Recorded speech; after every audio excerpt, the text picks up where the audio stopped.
Hey, welcome everybody. My name is Aaron Bowman, and we are going to be doing another market report. A little bit of a different intro today because we're actually recording this for the podcast also.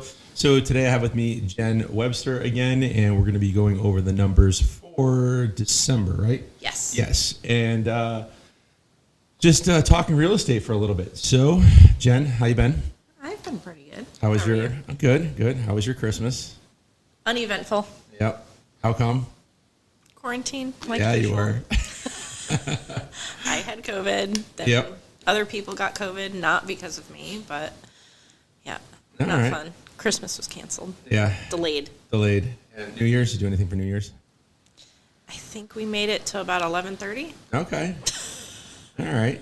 So, wow. Okay. So, pretty exciting stuff for Jen. And, yeah, the housing market, things are, well, what are things looking like? I have my predictions, so let's take a look at what we got going on.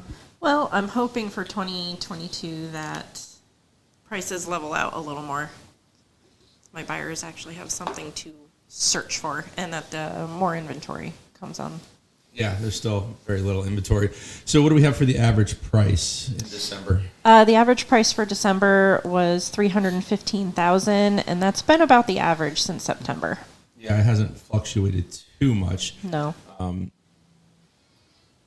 Somebody forgot to mute their phone. I apologize. Fired. All right. So the average price in December was $315,000. Days on market for December were 27 days. Yes, So that's up from last month, about 4 to 5 days. So things are starting to sit a little bit longer. Yep. Which is normally what we see during this time frame. And next month, when we do the January one, you'll probably see a bunch of houses hit the market because now here in New England, everybody's starting to gear up, get ready for the spring, even though we're only in January. Right. So, all right. And then why don't you tell us about the monthly sales? The average monthly sales for December were 4,410 homes for the month sold. And that went up about 75 more homes than was sold in November. Oh, wow. Okay. So there are still transactions happening, even though the last time I looked, it was like 1.5 months worth of inventory. Yeah, the inventory average right now is still low. It's 1.4. So, wow, it's really down there. So hopefully we start to see that come back up to where it was, more in like the 3, 4, 5 months worth of inventory.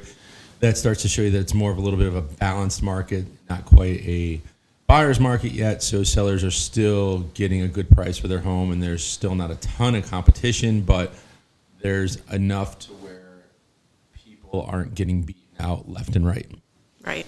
So, all right. So those are some decent numbers for December. I don't know what is going on with my microphone. It's sounding all kinds of crazy. Going in and out. Yeah, I don't know what's going on with that.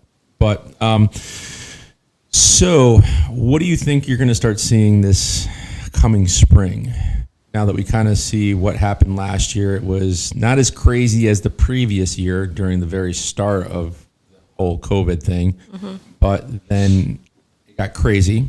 Houses were gone within hours to sitting a little bit longer to what do you think we're going to see coming up this year in 2022?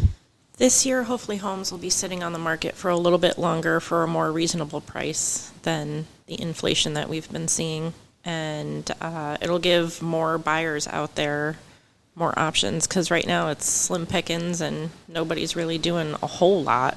I mean, there's still transactions going on, but not much.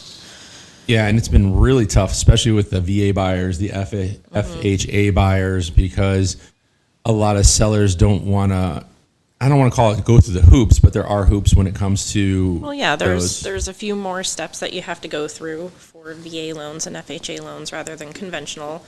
A lot of people are going conventional, or even I've seen a lot more cash transactions. Yeah, I've seen a lot more conventional. I have buyers now, one are conventional, one's FHA.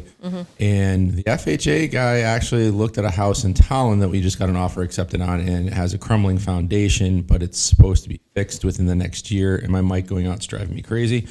But according to our lender, it shouldn't be an issue because they're already in the queue to get fixed, which I thought FHA wouldn't touch those. So this is going to be a learning experience for me because everything that I've dealt with the crumbling foundations have been cash or conventional. Right. So that should be interesting to see how this pans out.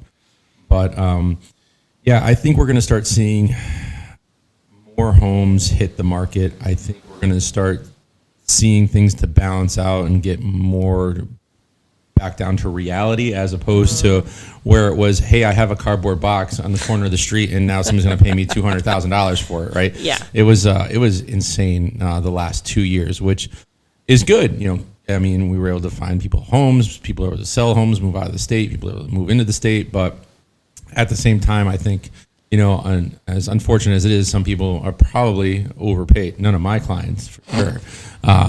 But there are those out there that probably paid way too much, and you know, hopefully it doesn't come back to bite them in the end. But I think this next year is going to be more of a balance. I hope so. It'll make it less stressful for everybody involved.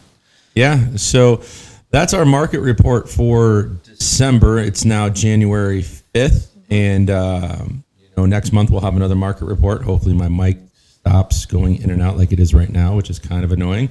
And I don't know, you got anything else? I do not have anything else at this time. All right. Well, we'll see you guys on the next video and podcast. Peace.